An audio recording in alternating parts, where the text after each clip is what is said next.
এখানে অনেক নেতৃবৃন্দ আছেন। আমরা সংক্ষিপ্ত করছি এহসান নামাজের জন্য।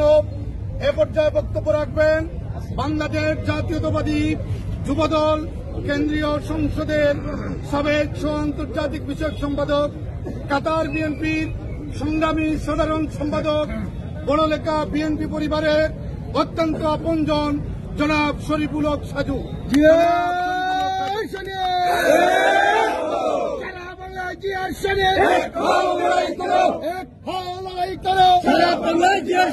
ভারতের দালালেরা হুঁশিয়ার সাবধান, হুঁশিয়ার সাবধান ভারতের দালালেরা। বিসমিল্লাহির রহমানির রহিম। বাংলাদেশ জাতীয়তাবাদী দল ও অঙ্গ সহযোগী সংগঠন বড়লেখা উপজেলা ও পৌর শাখা কর্তৃক আয়োজিত তাৎক্ষণিক এই প্রতিবাদ সভায় মঞ্চে উপস্থিত রয়েছেন আজকের সভায় সম্মানিত সভাপতি, বড়লেখা উপজেলা বিএনপির সিনিয়র নেতৃবৃন্দ, বড়লেখা পৌর বিএনপির সিনিয়র নেতৃবৃন্দ, অঙ্গ ও সহযোগী সংগঠনের সিনিয়র নেতৃবৃন্দ সহ বিভিন্ন অঞ্চল থেকে বিভিন্ন দলের দায়িত্ব, আমার দলের বিভিন্ন শাখার দায়িত্বশীল ব্যক্তিরা তাৎক্ষণিক 2 ঘন্টার নোটিশে তাৎক্ষণিক মুহূর্তে আজকে এই অনুষ্ঠানে উপস্থিত নেতৃবৃন্দ, আসসালামু আলাইকুম ওয়া রাহমাতুল্লাহ। আমরার বুকটা তখনই ফেটে যায় যখন দেখি বাংলাদেশে অন্য দেশের তাবেদাররা গুলি করে পাখির মতো আমার দেশের ভাইদেরকে হত্যা করে, আর একটি দল ঘরের ভিতরে বন্দী থেকে বিভিন্ন ধরনের ইন্ধন দেয় আমার দেশের জনগণকে হত্যা করার জন্য।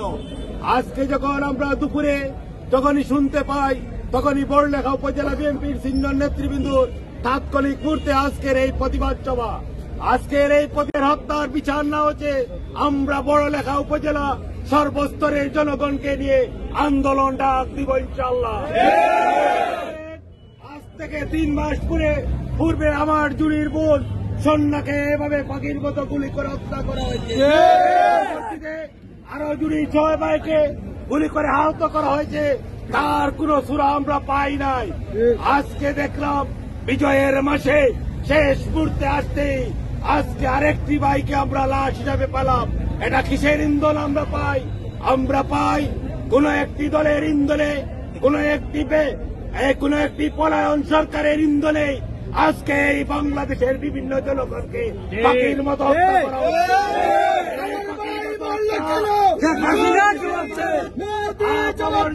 আমার ভাই পারে না আমার ভাইয়ের, আমার দেশের এক মুঠো মাটিকে হাত দিতে হলে তার জবাব অক্ষরে অক্ষরে দিতে হবে। আমার দেশের ভাইয়ের পর গুলি চালালে তার জবাব কিভাবে দিতে হয় সেটা বাংলাদেশের মানুষ, বাংলাদেশের মানুষ মুক্তিকামী মানুষ, বাংলাদেশের মানুষ কিভাবে প্রতিবাদ করতে হয় তা সুন্দরভাবে আপনাদেরকে বুঝিয়ে দিতে পারবে। যদি আমরা এই শ্রমিক ভাইয়ের হত্যার বিচার না হয়, বড়লেখার জনগণকে নিয়ে আমরা সেই বর্ডার লাইন পর্যন্ত লং মার্চ এবং অথবা র্যালি আয়োজন করব।